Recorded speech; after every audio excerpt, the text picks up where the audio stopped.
Greetings, ladies and gentlefish, and welcome back to some more subscriber replays. And today, given that last week we had some higher tier games, I thought we'd bring it down to tier 5. We've got a couple of games here, courtesy of BritishB in some tier 5 medium tanks, and they are two different medium tanks, though that may not be obvious to start off with. So, we're kicking off proceedings in the Soviet tier 5 medium tank, the T-34. And tier 5's a weird one because I usually think of this tier as a mid-tier. You know, roughly, let's say I always defined tiers 1 to 3 or 1 to 4 as low tiers, and then sort of 5 to 7 as mid-tiers, 8 to 10 as high tiers. But these days, as Wargaming are encouraging people, let's put it that way, up the tiers a bit faster, and you've got equipment 2.0 and the equipment bonus slots don't come in till tier 6, and I think I'm probably going to have to refine my definition and probably reclassify tier 5 as still low tier, tier 6 as mid tier, tier 7 as mid tier, and then sort of tier 8 and upwards as high tier. Anyway, all that's a little bit irrelevant to this game. We're here on Berlin.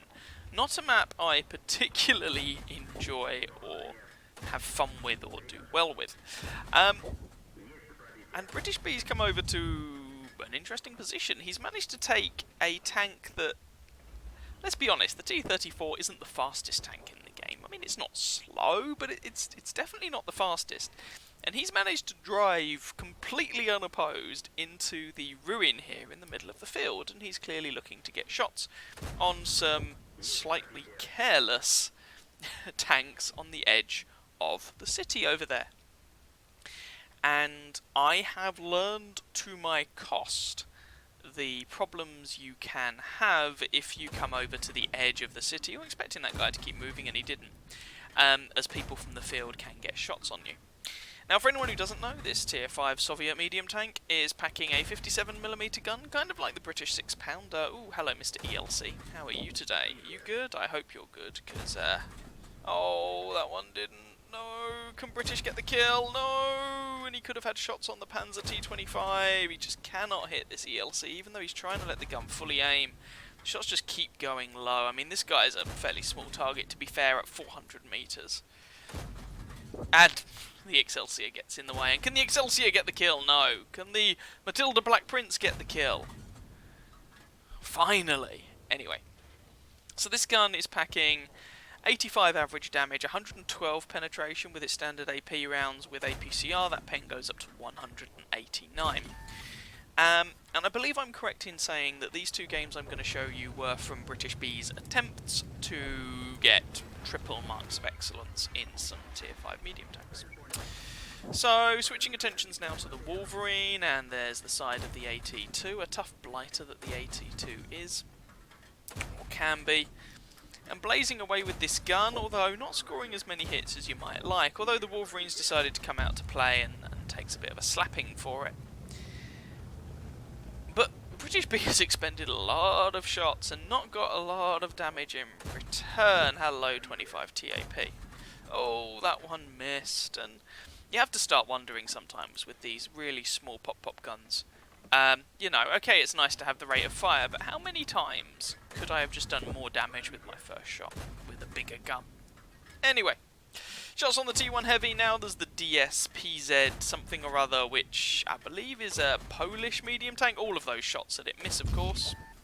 British gets spotted, although he's doing bad things to this Panzer T-25. This guy's having a bad day. Can we pick up the kill? Come on. Oh, takes a hit from the 25 TP and bounces off the Panzer T-25's butt. Because that's just sod's law, isn't it?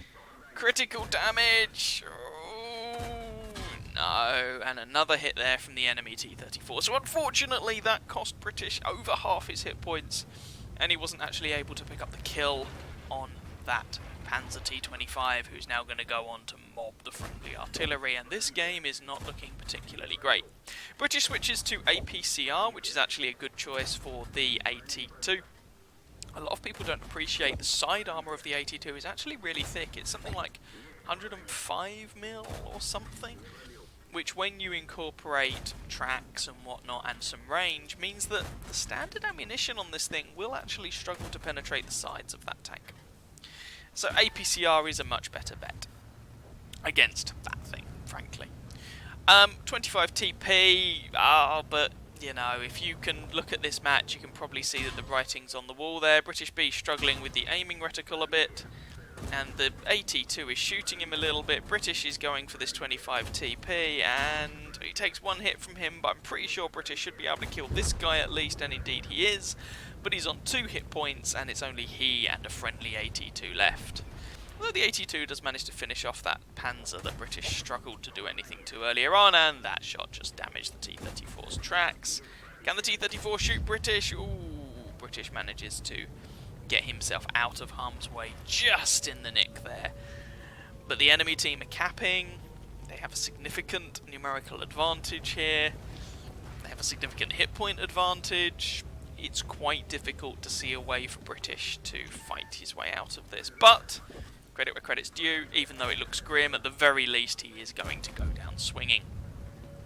Put some shots there toward the Panzer IV-H, and it's a shame because British has done quite a lot of damage. Like, that we've seen, 1800 is a lot for a tier 5, and yeah, British dies to the enemy T-34. That's a lot for a tier 5 tank, and he may well have some blind damage too. Took quite a lot of blind shots.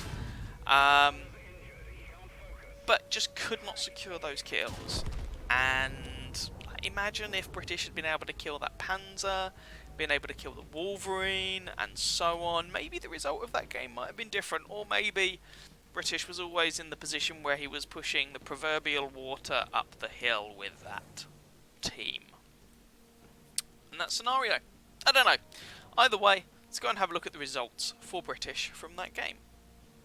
Well, that was a painful defeat, but at least British can console himself with his 3rd mark of excellence on the T-34 there, and he's going to have 3 nice little stars down his gun barrel.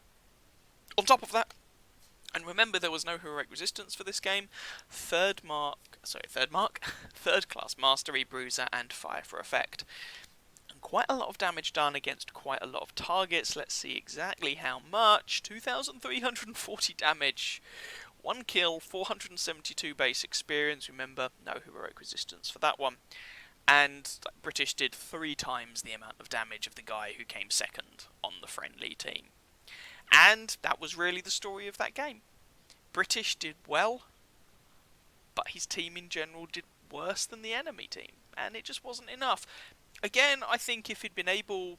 I reckon if you were to track the actual hit points of that game, so this was a patch 1.11 replay, so no hit point total bar things at the top for us to look at. But I reckon if this had been a patch 1.12 replay and we'd been able to see those hit point bars, I suspect the discrepancy would not actually have been as much as you might think. I reckon the discrepancy there lay, for most of the game, mainly in the way the kills were going. And the enemy team just secured the kills where BritishB and his team were not able to. Anyway, it is what it is.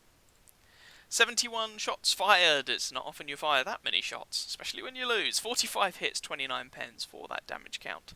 1100 from more than 300 meters, 8 hit received, 7 penetrations, 1 non-penetration, 135 blocked by BritishB's armor, 2 enemy vehicles spotted, 8 damaged, 1 destroyed, just under a kilometer traveled, because basically he spent most of his time just faffing around. Well, not faffing, trying to make that central ruin work. Although he fired some APCR rounds that game, he didn't just spam them everywhere, and he had a mission payout, so he made a 25,000 credit profit, and even with a standard account he'd have made an 11,000 credit profit. So all in all, I mean, that ended up being a pretty respectable result, even if BritishB wasn't able to get the win, but at least he got the 3rd mark of excellence there. Second game then, and we join British once again, driving the definitely different and 100% not an almost exact carbon copy of the tank we just saw, the Chinese Tier 5 medium tank, the Type T-34. Yeah, go figure. Anyway, we're here on Redshire, and this is actually pretty nice matchmaking. In fact, not just pretty nice, this is basically the best matchmaking you're going to get in a Tier 5 tank these days, as they can no longer see Tier 3s. So this is 5-10 matchmaking slightly. It's actually 6-9, but whatever, close enough. And, well, we'll see what British can do. So, the Type T-34, to all intents and purposes, is the same as the tank you just saw, the Soviet T-34. Same sort of 57mm gun, same sort of armour layout, same sort of mobility, and so on. You notice a similar thing when you get to the Type 58, the Tier 6 Chinese medium tank, compared to the T-34-85, the Tier 6 Soviet medium tank. Though there are a few more differences there. Now, personally, certainly when you get to Tier 6, I, perhaps controversially, prefer the Chinese tank. I prefer the extra traverse, the better DPM of that machine compared to the bigger gun on, well, it's still an 85mm gun, but higher penetration, higher alpha damage, the harder hitting gun that the Soviet machine gets. That's just a personal preference. Your mileage may, of course, vary. But at Tier 5, these machines have a lot more in common. So, what can British do here? Straight away, this is Redshire, and this is, again, it's a Tier 5, so it's a low-ish tier game. So don't expect too much from your team, I suppose. There's 2 crit hits from a distance, which is unfortunate, and a bounce on an M5 Stuart. Rock and roll, and there's another critical hit. Finally doing some damage. It only took like 4 or 5 shots, and that one misses. Bearing in mind, you know, these shots are being taken at 450 or so meters. These are very long-range shots from a pretty low-caliber gun. So, yeah, you can't be too surprised if you're going to get some crit hits and bounces and whatnot. Wolverine there's a nice hit, and the guy is getting shot in the butt, so he just moves so that he can continue getting shot in the butt before actually bugging out. And British doesn't seem to have noticed there's a T-28 he could be murdering here. Come on. Nope. Nope. T-28 gets away. That's a little bit of tunnel vision there. It's easily done, but it is a little bit of tunnel vision going for the Wolverine where he could have picked up a one-shot kill on the T-28 earlier. Bit unfortunate, but it is what it is. Su-85B, and there's an enemy T-34 who's getting close and probably going to spot British, and once again there's that T-28 that British might be able to get a one-shot kill on, and he's taking fire from a Skoda T-24. Yeah. I think I would have pulled back sooner because it's likely that T-34 was going to spot you, basically. Stuck on the enemy team. Oh, good lord, we've got rocks in the way and whole bunches of stuff, and this is the thing with these little pew-pew guns. There's a tendency to want to just fire the damn thing because you're going to reload quickly, but then that often means your shot doesn't actually connect. Oh, that one looks like it probably did. Finally. And it tends to reload faster than it aims, so if you're taking shots at longer range, you're really not using the superior DPM that you get with the gun. Lead more, there we go, that's a bit better. Hopefully that shot hit the Skoda. T-34 and a T-40. T-34, British can probably get shots in. There we go. Give that guy something to think about. Oh, can you just pick out his bum? Possibly, but there it is. And this is nothing fancy. This is essentially just taking up a central position on Redshire and shooting the targets that present themselves. I do think British maybe should be spending just an extra half a second letting the gun aim. Because again, he's spraying a lot of shots, but not many of them are actually hitting. And it's a bit of a toss-up as to what exactly you should do. Now, I was about to say British isn't going to stay there all game. And of course he's moving just as soon as I say that, so it's just worth being aware that if you're going to stay in one position all game, that's probably not a particularly great idea. Enemy T-34 appears to be really struggling. Oh, he's using the 76mm gun. Oh, you silly sausage. Whilst that gun looks like it could be good on paper, and it can be good on something like the Tier 6, the A43 or whatever it is, on the T-34 the gun handling just isn't very good, and the 57mm seems to beat it there. So BritishB manages to take that guy out whilst only taking one hit in return. That's a pretty decent trade there, can't really complain. But once again, his team's on the back foot, not by quite as much as it was in the first game, but, well, at the end of the day, losing is losing, right? We'll see if British can actually turn this into winning.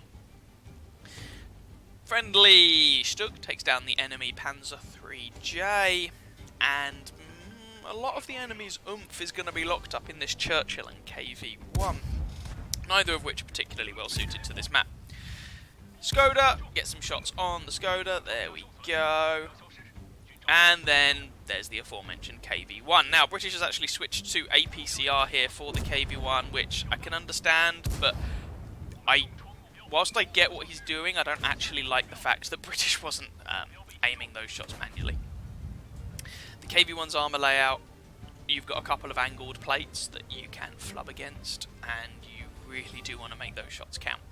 Now, the problem is here is that engaging the KV-1 might enable British to get shot by the Skoda, or by the T-40, who's kind of camping at the back there. Hello, Mr. Skoda, how are you doing today?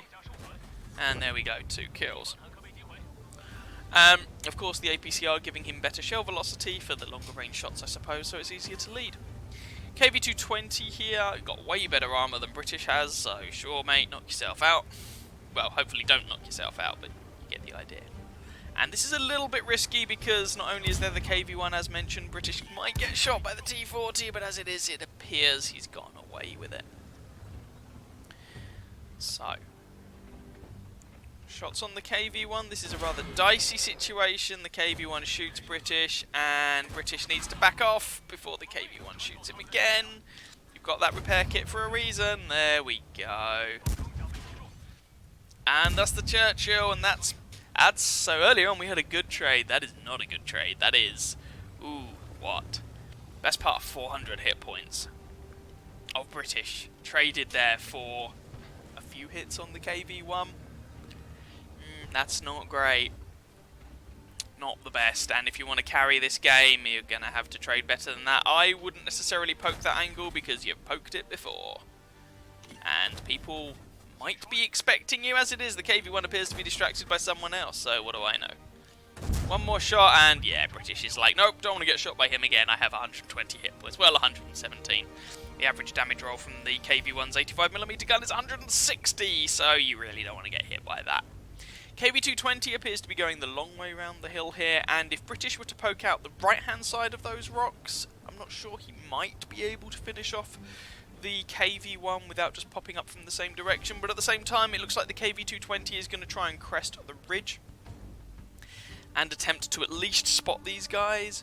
Maybe, I'm not sure. I would want to if I were in a KV-220, but you know, it's not my call to make. Oh, that Churchill has clearly had enough of shenanigans. British really could do with pulling back here. The Churchill just messes that up entirely, shooting on the move and failing to kill British, and yeah, this is getting a little bit dicey. M10 has just popped up. KV-220 takes out the KV-1. British switches back to AP, and let's do something about this M10. 3 shots. Yeah, I mean, this guy is just losing health. Those 2 didn't hit, though, which is unfortunate. T-40 is dead. The friendly Stug Forest Runner takes him out, and it's just this M10 who's left. Now, whilst it's just the M10 that's left, British, KV, they're both on low health. We don't know about the Stug, we'll probably find out shortly, so they do still need to be a little bit careful. That M10 does have quite a nasty gun. It's a 75mm gun, I think, off the top of my head. Is quite a nasty gun and can definitely make a mess of these 2. And it's the sort of tank that people who frequent these tiers a lot tend to enjoy playing. At least the friendly Stug has quite a lot of hit points, getting shots into the rear of that M10, and British is able to finish him off, and that is the game! A win! Yay! And let's bounce the shot from the KV on our own team, shall we? Why the hell not? Again, let's have a look at the stats. Well, at least that one was a win. Ace Tanker, Bruiser, Duelist, Fighter, Fire for Effect, and a High Caliber medal for dealing quite a lot of damage. 2,926 damage to be precise. 3k damage at a tier 5 is none too shabby. 4 kills, 1,032 base experience. Shout out should also go to the friendly KV-220 who did less damage and has fewer kills but actually got more base experience. So shout out to you, my friend. Lots of damage blocked by your armour. Probably did that damage from closer range, I would be willing to guess, because British had quite a lot of longer range shots that he wouldn't have been spotting for himself. Commiserations to the enemy, Churchill 3 and the KV-1 in particular. They had a decent result in the end, but especially when that Churchill, advanced on British's position, that was... I get what he was going for, but that was a little bit of a dubious play. So, it is what it is, and the friendly team overall kind of just did better than the enemies, especially the top couple of players. 82 shots fired. 57mm gun for you. 44 hits, 37 pens for 3,000 damage. 1,000 from more than 300 meters. 6 hits received, 4 penetrated, 2 did not. Armor blocked 110 damage, but nothing spectacular. 8 enemy vehicles damaged, 4 destroyed, 2 kilometers traveled. A lot of APCR fired in that game. And because British was going for a lot of chancy shots, not all of it penetrated. So that is a small credit loss with a premium account and a mission payout. But I doubt that he cared too much. He managed to carry the game in the end.